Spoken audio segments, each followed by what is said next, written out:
ನೋಡಿ ಸ್ನೇಹಿತರೆ 2026ರಲ್ಲಿ ವಿದ್ಯುತ್ ಇಲಾಖೆಯಲ್ಲಿ ಮೊಟ್ಟ ಮೊದಲ ಬಾರಿಗೆ ಅಧಿಸೂಚನೆ ರಿಲೀಸ್ ಆಗಿದೆ.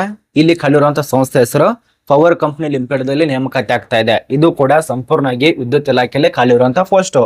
ಇದಕ್ಕೆ ಸಂಬಂಧಪಟ್ಟಂತೆ ಟೋಟಲ್ ಆಗಿ ಒಂದೇ ಪೇಜ್ ಆಗಿರತ್ತೆ. ಇದರಲ್ಲಿ ತಿಳಿಸಿಕೊಟ್ಟಿರುವಂತಹ ಮಾಹಿತಿ ಪ್ರಕಾರ 17/1/2026 ನೋಟಿಸ್ ಆಗಿದೆ. ಯಾವಾಗ ನೋಟಿಸ್ ಆಗಿದೆ? ಶನಿವಾರ ದಿನ ನೋಟಿಸ್ ಅನ್ನ ಪ್ರಕಟ ಮಾಡಿದ್ದಾರೆ. ಈ ಒಂದು ಭಾರತೀಯ ಪವರ್ ಕಂಪನಿ ಲಿಮಿಟೆಡ್ ಅಂತ ಹೇಳಿ ಇದರಲ್ಲಿ ಎರಡು ಪ್ರಕಾರ ಬರತ್ತೆ. ಮೊದಲನೇ ಸಂಸ್ಥೆ ಯಾವುದು, ಎರಡನೇ ಸಂಸ್ಥೆ ಯಾವುದು, ಪೋಸ್ಟ್ ಏನು, ಆಯ್ಕೆ ಆದಂತ ಅಭ್ಯರ್ಥಿಗಳ ಸಂಬಳ ಎಷ್ಟು, ವೇತನ ಶ್ರೇಣಿ ಎಷ್ಟೈತ, ಪ್ರತಿಯೊಂದು ಮಾಹಿತಿ ಇರತ್ತೆ. ವಿಡಿಯೋ ಕೊನೆತನಕ ನೋಡಿ. ಮತ್ತೆ ಇನ್ನೊಂದು ಹೇಳ್ತಾ ಇರೋದು, ಮಹಿಳೆಯರು ಪುರುಷರು ಇಬ್ಬರು ಅಪ್ಲಿಕೇಶನ್ ಹಾಕ್ಬಹುದು.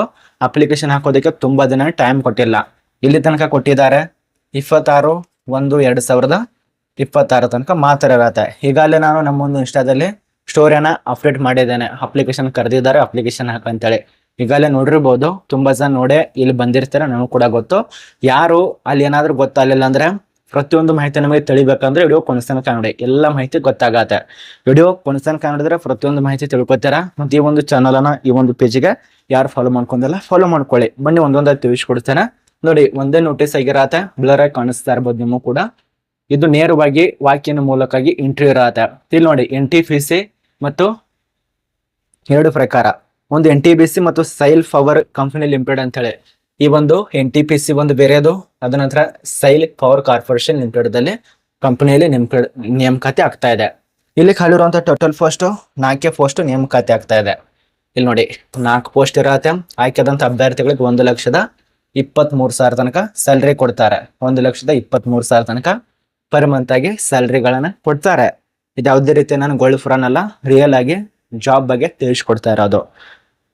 ಇಲ್ಲಿ ಅರ್ಹತೆಗಳು ನೋಡಿ, AFIH ಅದರ ಜೊತೆಯಲ್ಲೇ MBBS ಪಾಸ್ ಆಗಿರ್ಬೇಕು. ಈ ಒಂದು MBBS ಯಾಕೆ ಕೊಟ್ಟಿದ್ದಾರೆ ವಿದ್ಯುತ್ ಇಲಾಖೆ ಅಂತ ತುಂಬಾ ಜನ ಕ್ವಶನ್ ಬರಬಹುದು. ಇಲ್ಲಿ ಪೋಸ್ಟ್ ಇರೋದೇ ಕಾರ್ಖಾನೆ ವೈದ್ಯಕೀಯ ಅಧಿಕಾರಿ ಅಂತ ಹೇಳಿ.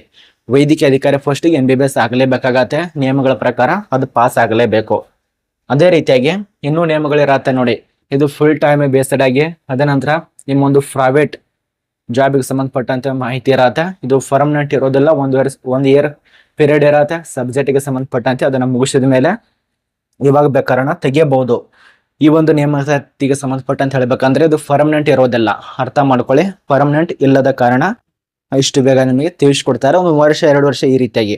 ಅಪ್ಲಿಕೇಶನ್ ಪ್ರಾರಂಭ ಆಗಿರುವಂತ ಡೇಟು 17 ಜನವರಿ 2026. ಅಪ್ಲಿಕೇಶನ್ ಹಾಕೋದಕ್ಕೆ ಕೊನೆಯ ದಿನಾಂಕ ಇಲ್ಲಿದೆ ನೋಡಿ. ಲಾಸ್ಟ್ ಡೇಟು 26/1/2026 ಅಂದ್ರೆ ಗಣರಾಜ್ಯೋತ್ಸವ ಅಂದೇ ಈ ಒಂದು ಕೊನೆಯ ದಿನಾಂಕ ಆಗಿರತ್ತೆ ಅಪ್ಲಿಕೇಶನ್ ಹಾಕೋದಕ್ಕೆ. ಇನ್ನು ಅಪ್ಲಿಕೇಶನ್ ಹಾಕುವಂತ ನಿಯಮಗಳೇನಪ್ಪಾ ಅಂದ್ರೆ, ಒಂದು ಇಮೇಲ್ ಇರತ್ತೆ. ಒಂದು ಇಮೇಲ್ ಐಡಿಯಲ್ಲಿ ಅಪ್ಲಿಕೇಶನ್ ಅನ್ನ ಸಬ್ಮಿಟ್ ಮಾಡಬೇಕು. ಈ ಒಂದು ಇಮೇಲ್ ಐಡಿಯಲ್ಲಿ ಅಪ್ಲಿಕೇಶನ್ ಹಾಕಬೇಕು. ಆ ಒಂದು ಇಮೇಲ್ ಐಡಿ ನಾನು ನಮ್ಮ ಟೆಲಿಗ್ರಾಮ್ ಕ್ವಶನ್ ಕೊಟ್ಟಿದ್ದೇನೆ, ಚೆಕ್ ಮಾಡ್ಕೊಳ್ಳಿ. ಸಂಬಳ 1,23,000. ವಯೋಮಿತಿ ಬಗ್ಗೆ ನೋಡ್ಬೇಕಂದ್ರೆ ನಿಯಮಗಳ ಪ್ರಕಾರ ಸುಮಾರು 18 ವರ್ಷದಿಂದ 64 ವರ್ಷ ತನಕ ಕೊಟ್ಟಿದ್ದಾರೆ. 18ರಿಂದ 64 ವರ್ಷ.